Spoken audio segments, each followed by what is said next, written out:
ทิฆาวตังทิตายะสุขายะสาธุสาธุข้าแต่พระสงฆ์เจ้าผู้เจริญพวกข้าพเจ้าทั้งหลายภายใน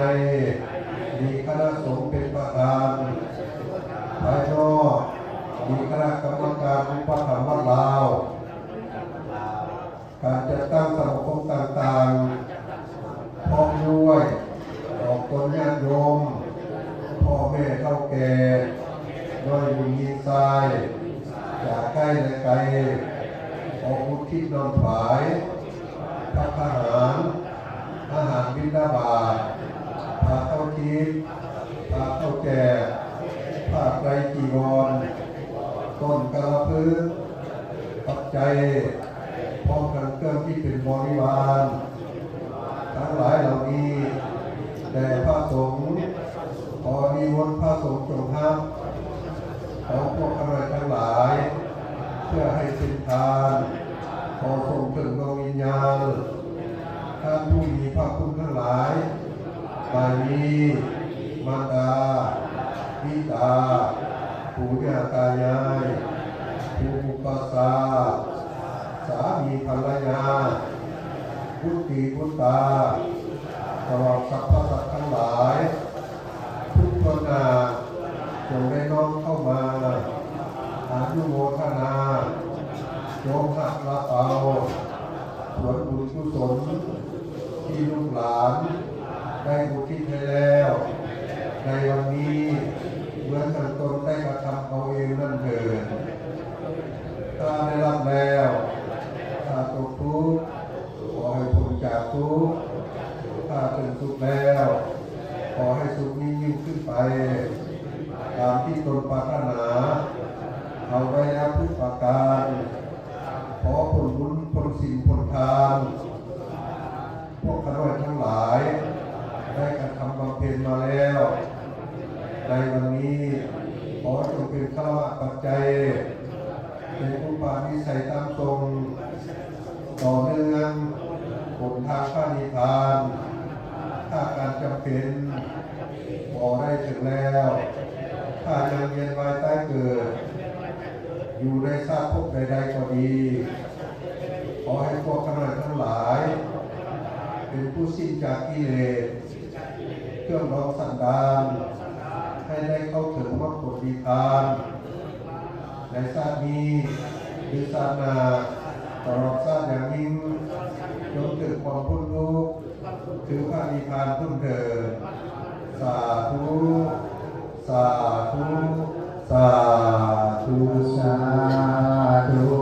อนุโมทามิ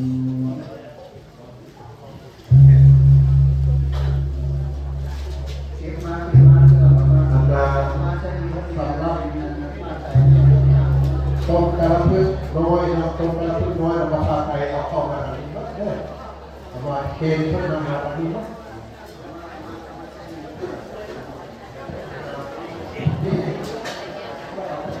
มีเครื่องอะไรที่ตลาดน้ำเราไม่ได้ตัวนี้วางลงวางลงนะเดี๋ยววางลงวางลงวางลงจะบอกว่าเนี่ยวางลงเด้อวางลงเสร็จนี่นะยอมจะการให้เป็นระเบียบจับต้นนั่นเลย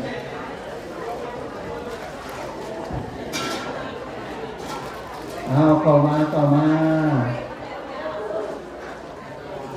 ยกขึ้นใส่ตั้งไว้ด้วยให้มีตัวตั้งลงแล้วพอกันมาโอ้จริงคุณจงจะให้ดีมันจะคอยง่ายนะไม่ดีจ้ะ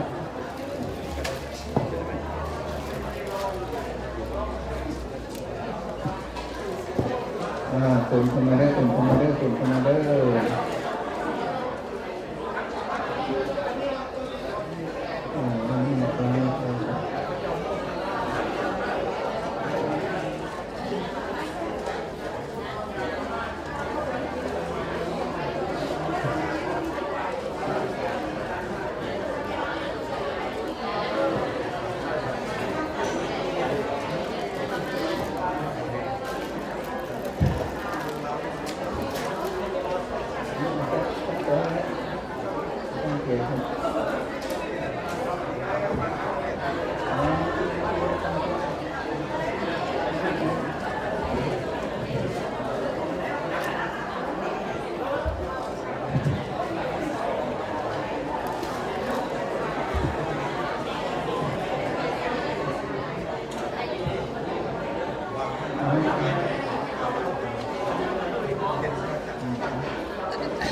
ระ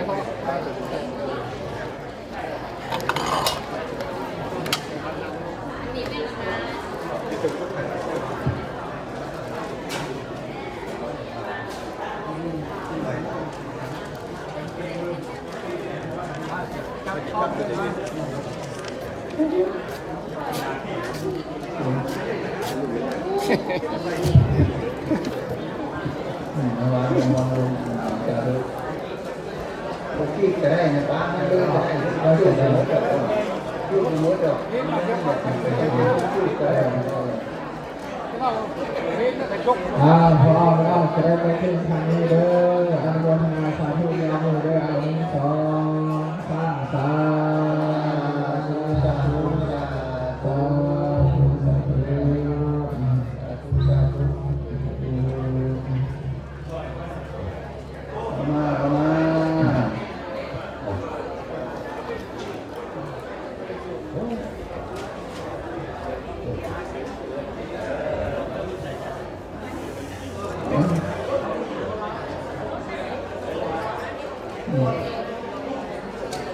ได้แล้วเนาะวันนี้เอาจับเอ็นบาดเดียวเด้อเอาสาธุสาธุสาธุสาธุจะบอกด้วยเนาะสาธุสาธุต่อไปก็จะได้รักษาความสงบอีกประเด็นนอกจะได้ฟังเทศน์ในประเด็นเนอสาธุนะโมตัสสะภะคะวะโตอะระหะโตสัมมาสัมพุทธัสสะ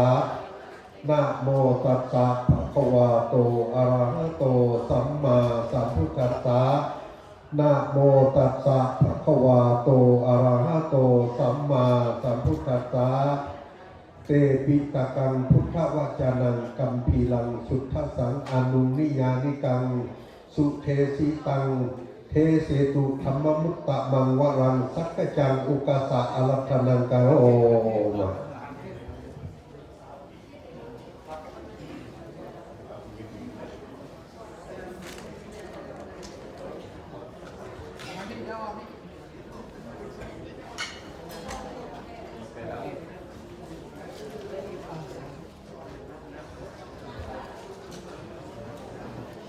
ขออนุญาตอาจารย์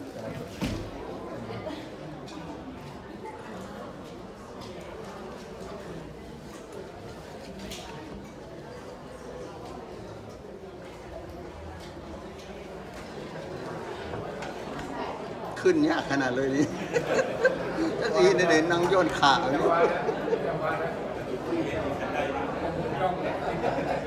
ลำบากเนาะ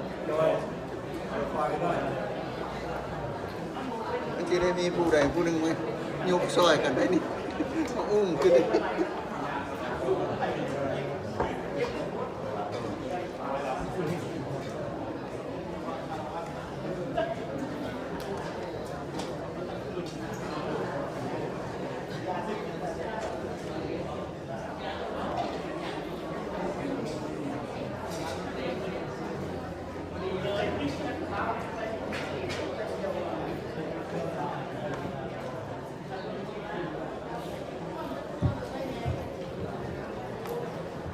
เนาะมาฮอดนี้ก็เห็นสมควรแก่เวลาในการปฏิบัติสร้างบุญสร้างกุศลมาฮอดโมงสุดท้ายเลยเด้อพากันมีความสงบตั้งใจก่อนฟังธรรมเฮาพากันนั่งสมาธิก่อนเด้อกันนั่งสมาธินั่งให้สบายบ่ต้องเก่งโตนั่งแบบใดก็ได้นั่งแบบใดก็ได้นั่งให้สบายเหยียดแข้งเหยียดขาก็ได้นั่งตั้งก็ได้นั่งพัฒนานั่งต่อหม้ออย่างต่างๆก็แล้วแต่เด้อ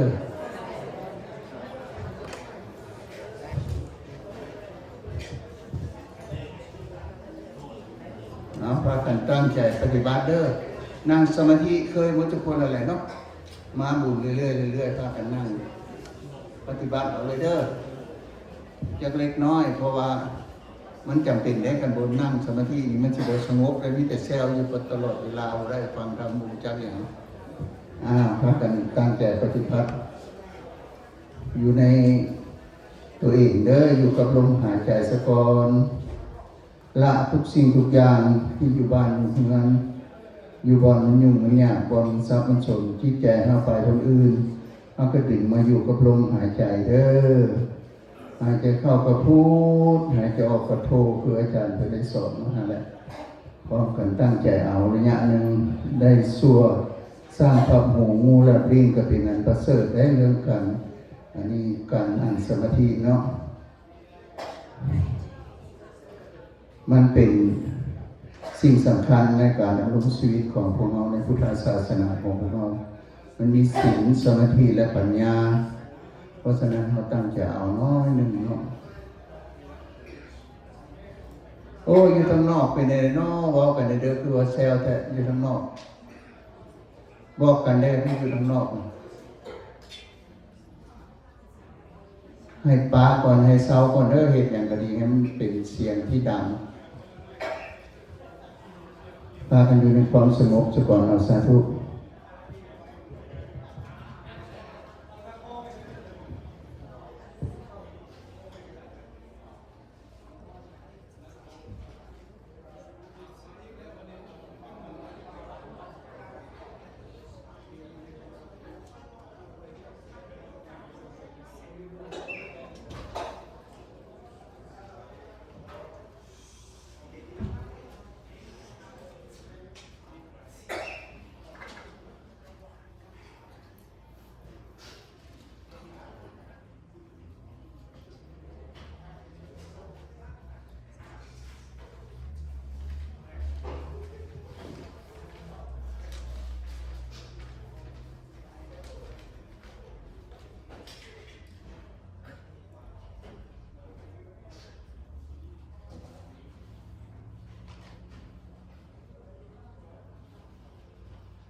เห็นสมควรแก่เวลาเนาะพากันออกจากสมาธิและยอมให้ตัวเองได้เอาสาธุต่อไปก็ฟังธรรมเทศนาจะเล็กน้อยเนาะเอาปัญญาก่อนเอามาบุญแล้วนอกจากเข้าสิให้ทานรักษาศีลไหว้พระภาวนาแล้วก็นั่งสมาธิและยังได้ฟังธรรมเทศนาเพื่อให้ได้ปัญญาถือว่าให้ครบถ้วนในการปฏิบัติในการดำรงชีวิตของพวกเราเนาะนะโมตัสสะภะคะวะโตอะระหะโตสัมมาสัมพุทธัสสะนะโมตัสสะภะคะวะโตอะระหะโตสัมมาสัมพุทธัสสะนะโมตัสสะภะคะวะโตอะระหะโตสัมมาสัมพุทธัสสะขอนอบน้อมแด่พระรัตนตรัยคือคุณพระพุทธเจ้าและคุณพระธรรมเจ้าพร้อมทั้งคุณปริยสังฆเจ้าขอถวายความเคารพแก่พระเดชพระคุณอาจารย์ทั้งสองและขอเจริญพรญาติโยมทุกคนที่ได้มาสร้างเหตุสร้างปัจจัยให้ได้บุญพากันมาปฏิบัติบูชาในวันอาสาฬหบูชา เข้าพรรษาสันสาญาติโยมทั้งหลายเนาะมื้อนี้เป็นวันสำคัญนะวันนี้เป็นวันสำคัญเนาะอีกวันหนึ่งในทางพุทธศาสนาของพวกเราคำว่าอาสาฬหบูชานี้เป็นชื่อของเดือนเป็นเดือนพิเศษเป็นเดือนพิเศษอันนี้เป็นเดือนของพวกอินเดียพระเจ้าเนาะเพราะศาสนาเขาเกิดจากอินเดียเด้เป็นเดือนที่สมควรตามระนึกถึงคุณของพระพุทธเจ้าเป็นเดือนที่สมควรแก่การบูชาโดยเฉพาะวันนี้แล้วเป็นวันที่เกิดเหตุการณ์ที่น่าอัศจรรย์ของโลกสั้นๆในโลกข้อนี้น่าอัศจรรย์เป็นวันที่แผ่นดินไหวไปเลยเป็นวันที่แสงสว่างได้ปรากฏขึ้นในโลกอย่างหุ่งเฮืองรุ่งโลกโอฬารเป็นวันที่พระสัมมาสัมพุทธเจ้าแสดงพระธรรมเทศนาเนาะพระธรรมจักรปัตตนสูตรเนาะหรือว่าเป็นวันที่พระพุทธเจ้าได้ตีกองอมตะธรรมตีกองอมตะธรรมกองก็คืออริยมรรคมีองค์8เนาะอริยมรรคเนาะอันประกอบไปด้วยองค์8ประการเป็นวันเปิดประตูแห่งพระนิพพานเป็นวันที่พระรัตนตรัยครบ3ในโลกเป็นวันที่พระพุทธองค์ทรงประกาศพระศาสนาที่เป็นข้อปฏิบัติทางสายกลางเป็นวันที่ประกาศไตรสิกขาคือศีลสมาธิและปัญญาเป็นวันที่เปิดเผยอริยสัจคือเป็นวันสำคัญถือว่าเป็นวันทำอิฐของวันที่ครบองค์ของพระพุทธศาสนาหรือที่เรียกกันว่าเป็นวันครบองค์พระรัตนตรัยซึ่งจะย้อนถอยหลังเกี่ยวกับพระธรรมจักรสักเล็กน้อยเนาะให้ฟังตื่นเนาะพระวินัยในพระวินัยมหาคันธกะเพิ่นหลังจากพระพุทธเจ้าเสวยมุติสุขอยู่49วันหลังจากพระเจ้าเพิ่นตรัสรู้แล้วอยู่ใต้ต้นสีมาโพออกจากหันเพิ่นก็มาเสวยมุติสุขแต่ละบอน7บอนเนาะ7อาทิตย์7บอนหลังจากตรัสรู้คือเพิ่นเสวยมุติสุขเนาะที่เกิดจากการตรัสรู้สุขที่เกิดจากมรรคผลสุขที่เกิดจากการพิจารณาธรรมสัปดาห์ที่7นั้นพระองค์ประทับอยู่ที่ควงไม้ราสญตนะหรือต้นดอกเกศราสญตนะต้นดอกเกศหลังจากนั้นพระองค์ก็กลับมายังต้นอาสะปรานิโคหรือต้นไทรที่พวกเล็กน้อยเลี้ยงแพะเลี้ยงแกะมักไปนั่งกันเป็นต้นที่พระองค์ได้ไปเสวยมุติสุขในอาทิตย์ที่5อันนี้ได้ว่าไปแล้วเมื่อเข้าพรรษาแท้เมื่อเดือน8เพลงได้ว่าไปแล้วพูดได้มาก็ฟังเอาเด้อคันบ่ฮู้กับถามกันเอาเด้อเมื่อพระองค์ประทับอยู่ในที่หลีกเล่นอยู่อย่างนั้นพระองค์ก็เกิดปริวิตกขึ้นอย่างนี้ว่าธรรมที่เฮาบรรลุแล้วนี้เป็นธรรมที่เลิศซึ้งเป็นธรรมที่เห็นได้ยากเป็นธรรมที่ฮู้ตามได้ยากเป็นธรรมที่สงบเป็นธรรมที่ปราณีตเนาะคือบ่แม่นคาดคะเนเอาแล้วจะเข้าใจธรรมของพระพุทธเจ้าฟังเอาไว้เด้อเป็นธรรมที่ละเอียดเป็นธรรมที่อยู่ในวิสัยของบัณฑิตจะเพิ่งรู้แจ้งก็ปรารภถึงความสุขขุมลุ่มลึกแห่งอริยสัจธรรมความสุขขุมลุ่มลึกของการพิจารณาปฏิจจสมุปบาทความสุขขุมลุ่มลึกของทุกขสัจกับสมุทัยสัจเห็นความสุขขุมลุ่มลึกของนิโรธสัจจะความสงบระงับดับของทุกข์เห็นความยากความละเอียดของอริยมรรคมีองค์8ที่ปฏิบัติเป็นที่ประชุมแห่งโพธิปัจจยธรรมซึ่งจะทำให้เกิดการตรัสรู้บ่แม่นง่ายได้ธรรมะของเราเนาะ เมื่อพระองค์ประรบถึงธรรมที่พระองค์ตรัสรู้พระองค์ก็เลยมาพิจารณาเบิ่งว่าหมู่สัตว์ทั้งหลายเนาะที่เรียกกันว่าพระพุทธเจ้ามีอัจฉริยะใสอัจฉริยะใสแปลว่ามีนิสัยเก่าเพิ่นที่เพิ่นได้ปรารถนาไว้แล้วเพิ่นสิโพธิสัตว์นะช่วยเหลืออัจฉริยะใสช่วยเหลือเกื้อกูลแก่หมู่สัตว์นั้นมีอยู่ในใจของพระองค์อยู่แล้วซึ่งเป็นมหากรุณาธิคุณของพระองค์เห็นว่าหมู่สัตว์นี้ลื่นลมแล้วอยู่ในอะไรฟังมาเด้ออันนี้คือสิเข้าใจในความอะไรความหักความแพงความคืนหอดจอดถึงนี่อย่างต่างๆครบเมื่ออะไรเนาะสมซื่นอยู่ในอะไรคำว่าอะไรนี้เป็นชื่อของผู้เสียงกินรสโภฏฐัพพะและธรรมารมณ์เนาะผู้เสียงกินรสโภฏฐัพพะและธรรมารมณ์อันนี้ใครก็สิพอเข้าใจอยู่เนาะผู้ก็คือห่างกายและเสียงนี่ก็เสียงเฮาม่วนบ่ม่วนบ่นี่แหละเนาะกินกับกินหอมกินบ่หอมเนาะรสก็รสแซ่บรสนัวกายสัมผัสมีอย่างต่างๆที่น่าปรารถนาน่าฮักใครน่าพอใจส่วนให้ฮักซักให้ใครเพิ่นว่าพาใจให้กำนัดผู้เสียงกินรสโภฏฐัพพะธรรมารมณ์อันนี้ทุกคนมีหมดถึงหมดแม่นบ่ไปคือกันหมดอะไรเหล่านี้บ่แม่นสัตว์ทั้งหลายจะละได้โดยง่ายเพราะเป็นสิ่งที่เพลิดเพลินเป็นสิ่งที่ทั้งอะไรและทั้งอวร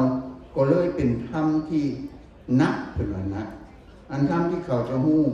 ปัจจัยญาการความที่อวิชชาเป็นปัจจัยจะมีสังขารหรือปัจจัยสมุปบาทธรรมที่อาศัยกันเกิดขึ้นสำหรับหมู่สัตว์ผู้เลิงลมในอะไรยินดีในอะไรพวกแต่เฮาก็เป็นนั้นมาแล้วเกิดมาก็เห็นนั้นเลยสันสาแต่มีความสุขก็เป็นอะไรอวรตลอดซื่นชมในอะไรนั้นก็ยากที่เขาจะเห็นทุกขสัจสมุทัยสัจและยากที่เขาจะเข้าใจในกรรมสกตากรรมสกตากรรมของเขากรรมดีกรรมชั่วโมหูว่าสันสายากที่เขาจะเข้าใจเหตุผลเข้าใจทุกข์เข้าใจเหตุแห่งทุกข์ขณะเดียวกันเขาก็ยังหู้ได้ยากในธรรมที่สงบระงับดับสังขารทั้งปวงคือพระนิพพานซึ่งเป็นที่สลัดคืนแห่งอุปธิทั้งปวงเป็นธรรมที่สิ้นตัณหาเป็นธรรมที่สิ้นกำหนัดเป็นธรรมที่ดับสนิทเป็นธรรมที่หาเครื่องห้อยหัดบ่ได้เนาะมรรคสัจจะกับนิโรธสัจจะก็ถือว่าเป็นธรรมที่แสนยากที่จะเห็นได้เพราะพระนิพพานนั้นเป็นธรรมที่ละเอียดลึกซึ้งผู้ที่จะเห็นได้นั้นต้องปฏิบัติ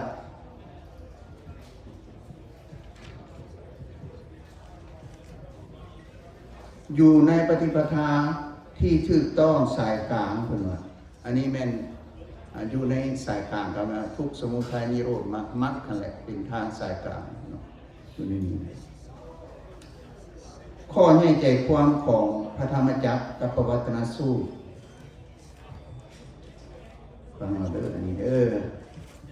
ได้ไว้ผู้เล็กและน้อยก็ยังดีเนื้อหาสำคัญของปฐมเทศนาพระพุทธเจ้าทรงแสดงพระธรรมจักรกับปวัตตนสูตรมีเนื้อหาสำคัญ3ส่วนใหญ่ได้แก่ข้อปฏิบัติทางสายกลางมัชฌิมาปฏิปทาพระองค์ทรงเตือนว่ามี2สิ่งที่บรรพชิตบ่ควรประพฤติมี2สิ่งคือกามสุขานุโยคะความมกมุ่นในกามและความสุขทางประสาทสัมผัสซึ่งเป็นทางของคนธรรมดา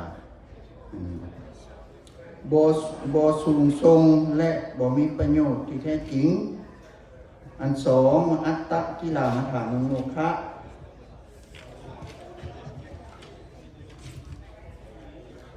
ซึ่งเป็นข้อปฏิบัติให้ตนเองให้ลำบากสุดโต่งนะเพราะว่าในศาสนาเฮานี่มีอยู่ในอินเดียนี่พระพุทธเจ้าบันทึกมาแล้วนอนทนเล็กตะปูว่าสันสาอดข้าวกว่า49วันกินข้าวพระพุทธเจ้ามาเคยเห็นมาแล้วเห็นก่อนแล้วเพิ่นฮู้แล้วว่าอันนั้นมันเป็นสุดโต่งของ ของคนเฮานี่ในปฏิบัติอันนั้นก็ถูกต้องบ่ได้ และก็บ่เป็นทางให้บรรลุธรรมได้ก็บ่แม่นหนทางไปสู่ความหลุดพ้นเช่นกันทางที่ควรปฏิบัติคือมัชฌิมาปฏิปทาคือปฏิบัติปฏิปทาทางสายกลางซึ่งเป็นทางที่จะนำไปสู่ปัญญาและความสงบคืออริยมรรคมีองค์8ได้แก่สมาธิฏฐินะความเห็นชอบความเข้าใจที่ถูกต้องเกี่ยวกับอริยสัจสี่ความจริงอันประเสริฐ4ประการข้อที่1สมาธิฏฐิคือความทุกข์เนาะเหตุให้เกิดทุกข์ความดับแห่งทุกข์และความดำเนินให้ถึงความดับแห่งทุกข์ข้อ2วันนี้สัมมาสังกัปปะความดำริชอบความคิดที่ถูกต้องปราศจากความพยาบาทความริษยาและความเบียดเบียน3สัมมาวาจาวาจาที่ชอบการเว้าที่เว้นจากการเว้าทั่วการเว้าโซเชียลการเว้าคำหยาบและการเว้าบ่มีประโยชน์สำหรับปราปา4สัมมากัมมันตะวันนี้การกระทำชอบเป็นวันด้วยกายเนาะการกระทำที่เว้นจากการฆ่าสัตว์การลักทรัพย์และการประพฤติผิดในกามข้อที่5อันนี้สัมมาอาชีวะการดำรงชีวิตที่ชอบการประกอบอาชีพที่สุจริตที่ชอบบ่ผิดศีลผิดธรรมในปฏิบัติอย่างนี้อยู่ในนั้นมีข้ออธิบายหลายข้อแต่ผมมีเวลาพอ6สัมมาวาจาความเพียรชอบเพียรพยายามสกัดกั้นอกุศลธรรมอันเป็นบาปที่ยังบ่เกิดบ่เกิดขึ้นแล้วก็เพียรพยายามละกุศลธรรมที่เกิดขึ้นแล้วที่เราเคยเห็นเคยทำมาแล้วละไปลืมไปให้หมดไปเนาะอันที่4เหมือนสร้างคุณงามความดีสร้างบุญสร้างกุศลเพิ่มขึ้นเรื่อยๆเรื่อยๆเราเฮ็ดอยู่ปัจจุบันเฮ็ดมาตลอดบ่ได้ละได้ไรอันนี้เป็นสร้างเพิ่มขึ้นให้เพิ่มขึ้นบุญที่ยังบ่เกิดมันเกิดขึ้นข้อที่4แล้วแม่นอยู่ในความเพียรนั่นเพิ่นเอิ้นว่าให้พยายามรักษากุศลธรรมที่เราเฮ็ดมาแล้วคือเราได้กินได้ทานได้รักษาศีลฟังธรรมเนาะปฏิบัติเนาะสติปัญญามีอย่างต่างๆสมถะกรรมฐานวิปัสสนาหรือว่าเราได้สร้างคุณงามความดีอะไรไว้แล้วมันอย่าให้มันเสื่อมไปเราสามารถรักษามันได้ข้อที่7บัดนี้สัมมาสติความระลึกชอบระลึกรู้กายของตัวเองรู้เวทนารู้จักจิตรู้ธรรมเป็นว่ารู้ให้มันได้อันนี้นะข้อที่8สัมมาสติสมาธิความตั้งใจมั่นชอบความตั้งใจมั่นในอารมณ์อันเดียวบ่ฟุ้งซ่านเป็นว่าบ่ให้ฟุ้งซ่านอันนี้แม่นนะอริยมรรคมีองค์8ถือเป็นหลักปฏิบัติที่สำคัญในการดำเนินชีวิตตามแนวทางพุทธศาสนาเพื่อให้หลุดพ้นจากความทุกข์ทั้งปวงเนาะสรุปแล้วก็หมายความว่าศาสนาพวกเฮานี่มาฮอดนี้พระพุทธเจ้าได้ประกาศศาสนาว่าซั่นๆโดยที่เพิ่นได้แสดงพระธรรมเทศนาในเบื้องต้นคือพระธรรมจักรปวัตนสูตรในมื้อนั้นว่าซั่นๆมื้อที่เฮาเข้าพรรษา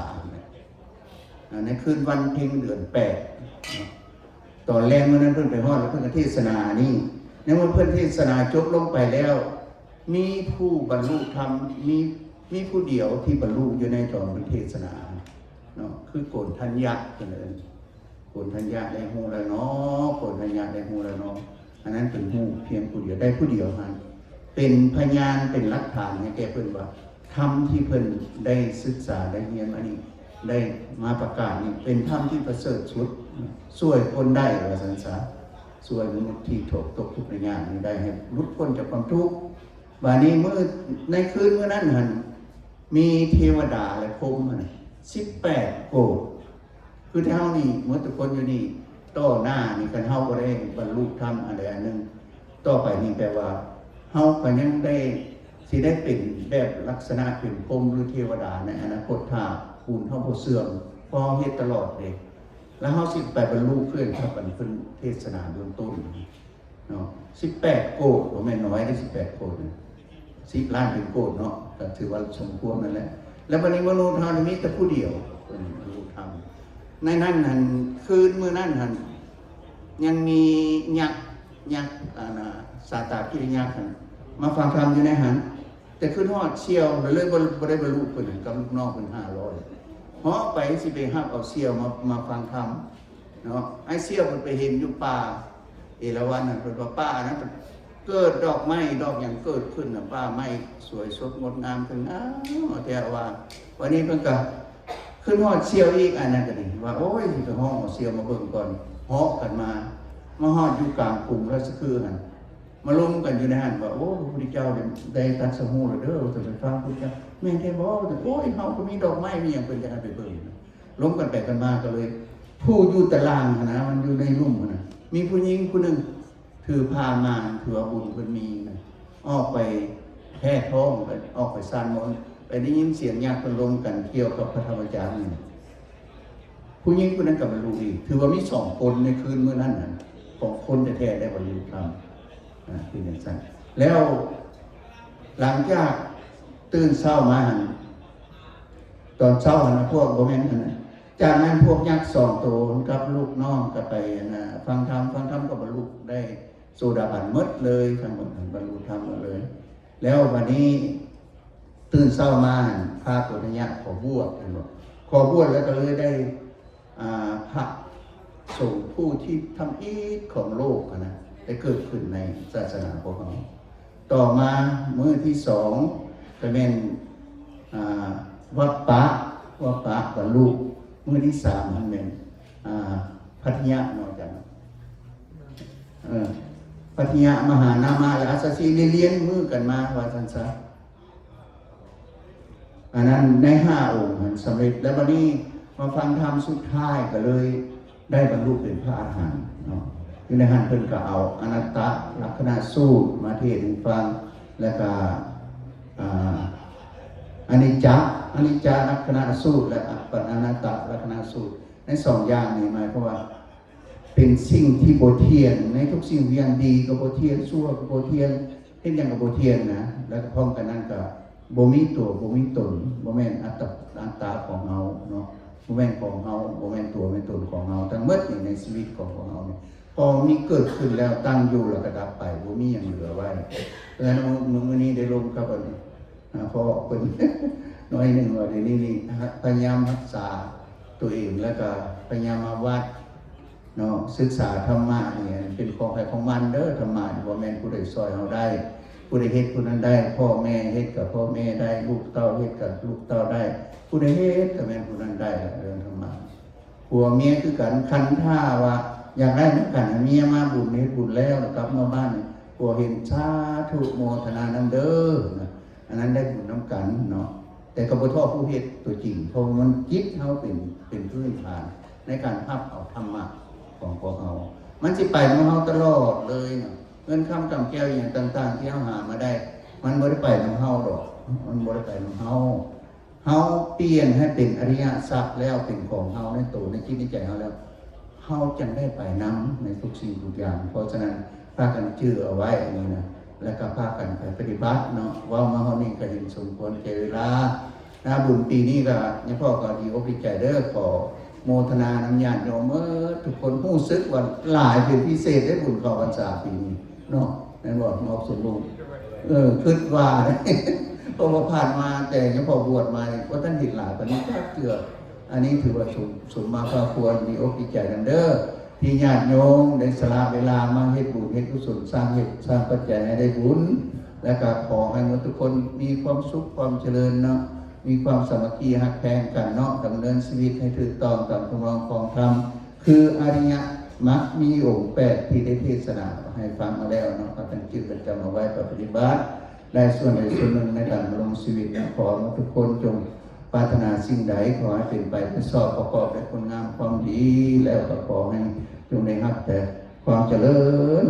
เนาะสำเร็จผลเมื่อทุกประการด้วยเถิดสาธุ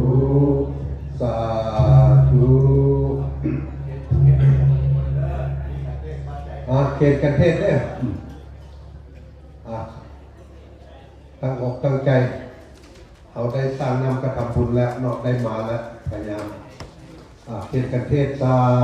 ธุสาธุสาธุ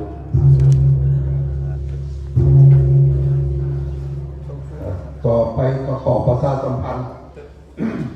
เงินตักบาทสำหรับมื้อนี้นะครับให้$1,982เนี่ยครับถ้าท่านใดอยากต่อยอดก็อนุโมทนาสาธุโมทนา คนลมได้ยังบ่ ยาป้าบริวันสี่ยาองค์ต่อยอดขึ้นมาเนาะ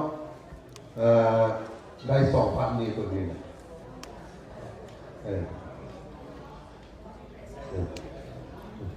ถ้ามันได้1,000ให้มันได้2,000เนาะก่ออนุโมทนาแน่ยาป้าบริวันสี่ยาองค์ท่านมักต่อยอดอีกก่ออนุโมทนานำยาป้าบุญทำนำสู่พากันคารวะได้แบบนี้นะกายเยนะวาจายะวะเจพุทเทกุกัมมังปะกะตังมายายังพุทโธปะติคัมมันตุอัจจายันตังตะเลสังวะเลตุวาพุทเทกายเยนะวาจายะวะเจตัสสาวาธัมเมกุกัมมังปะกะตังมายาธัมโมปะติคันนันตุอัจจายันตังตะเลสังวะเลตุวาธัมเมกายเยนะวาจายะวะเจตัสสาวาสังเค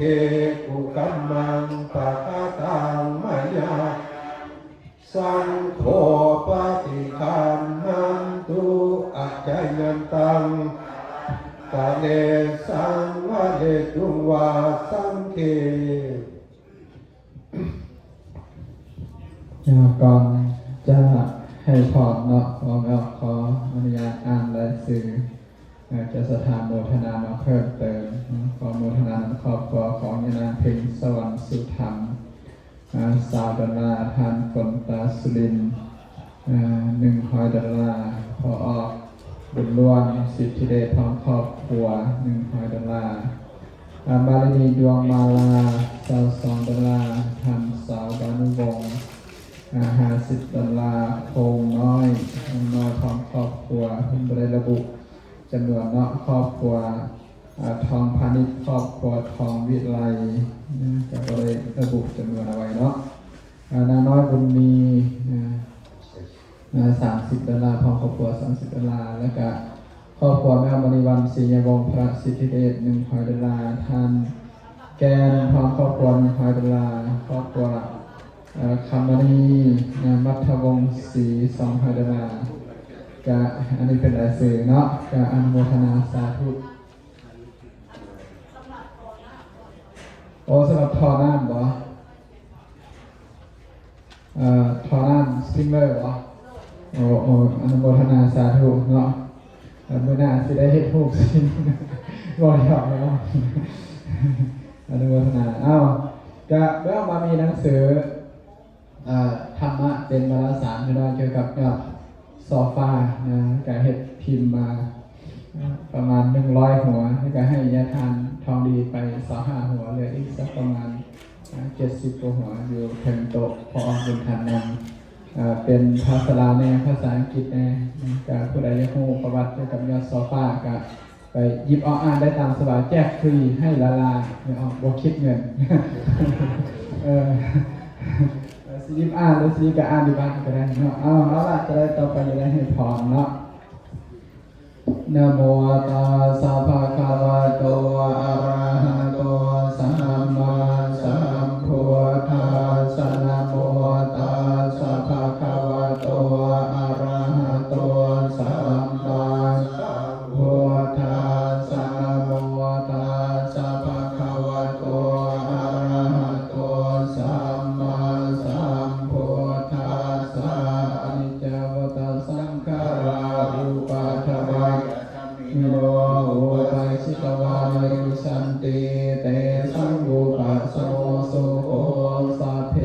ตาวาริจาวาริสุจามริสเรตาเทวาหังบริสามินาทิเมตาสังสยโยยะถาวริวหาปุราปริปุเรนติสาคารังเอวะเมวะอิโตทินังเปตานังอุปาคปติชิตังปฏิตังตุมหังคิปะเมวะสมิชฉตุสัพเพปุเรนตุสังกัปปาจันโทปนาระโสยถามณิโชติระโสยถาสัพพิติโยวิวาสันตุสัพพะโรโควินาศตุมาเตภวัตวันตรายโยสุขีทีกายุ ยุโกภาวะพิวาทนาสีริสานิจังวุธาปัจจายิโนจันตารโร ธรรมาวัฏันติอายุวันโนสุขังภาลังต่อไปยากน้ำนะอัทสิเมหะคาสิเมยติเมตตาสักขะจาเมเปตานังทักขีนัง มัจจาปุเพ เทกตามานุสารนังหิรุนังวาสโกวัญญาวัญญาปาริเทวานานัตตังเปตานามัทายาเอวังติทันติยาตาโย ยัญจะโคทักขินา ทินาสังฆามิโสปะเตทิตาทิการาตังหิตายาสาธานาโสโอปากาปติโสยติธรรมโมจาอายังนิทัน จิตโตเป เปตานาปุชาจักรตาอุราราภารัญจาภิกขุนามานุปัฏฐินังตุมเหหิปุญญังปะสุตังอนัปปะกันติสยันโตโพ โพธิยามอุเรนตักกายานันนันทิวาทันโนเอ วัง วังวิชยโยโหหิสยสุสยมังกัลอปาราเจตาพลังเกสิเกปัทวิโบกาเล ปิเส เอสัพพพุทธานังอังคาปัตโตปะโมทันเทสุนาคังสุมังคลังสุปัปพาสังสุโหติตังสุขโน สมโห โตจัสสุเยทังพรหมจารีสุปภาคินังกายกรรมังวาจากรรมังวัตถุคินังปะทาคินังมโนกรรมังปานิทิเตปะทาคินาปะทาคินานิกาตวานาลพันธาเทปาทาคินเน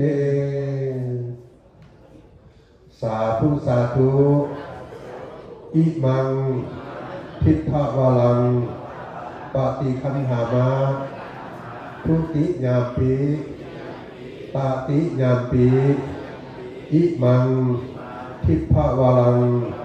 ปฏิคันหามาอันทธานิมายังพันเตอภุสสามะพะหูกิจจามายังพระหูกรณียานิ ยสถานตุมเหการังมัญญาธาบริสัมโพธิจงไปปฏิบัติภารกิจของท่านเถิด สาธุพันเต อุกาสวันทาเอสาพังอัปปลาทังขมาระเมพังไม่ยังขะทังบุญยังสามินาอนุโมทังสามินากตังบุญยังไม่หังทาทังสาธุสาธุสาธุอนุโมทา เยโนสุขังพลา สาธุพันเตขออาราธนานิมนต์พระอาจารย์พิจารณาอ่านเพลงก็เลยอยู่ข้างนอกก็เลยขออาราธนานิมนต์ บอกขอออกแล้วไปเขียนอาหาร ขอเชิญออกตัวญาติโยมเด้อไป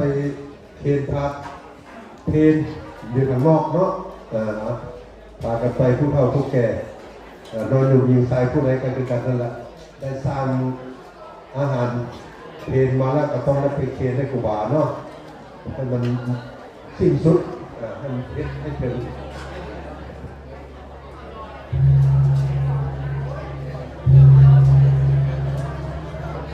อยากภาษาสัมพันธ์มันเรื่องนอกก็เรื่องน้ำสปริงเกอร์ของพวกเราอย่างจะได้สร้างสาตอนแต่ว่าเรื่องงบประมาณนั้นยังไม่ได้ดูว่าได้สร้างหรือว่าเพื่อนยังไม่ได้มาบริการบริการเป็นมีเดียวแต่ว่าทางเขาเห็นอยู่ทางนอกระหว่างเมนวอเตอร์ทางวอเตอร์เขาจะมาต่อให้ทางนอกจนทางเขามาหลังหัวทางหลังมันอยู่30-30 พันเนอะในวางพุทธต่อนำเขามาทางหลังวัดนั่นคือยังไม่ได้ต่อเข้าในวัดนั่นคืออะไรซะไม่ได้ต่อเข้าทางสปริงเกอร์ด้วย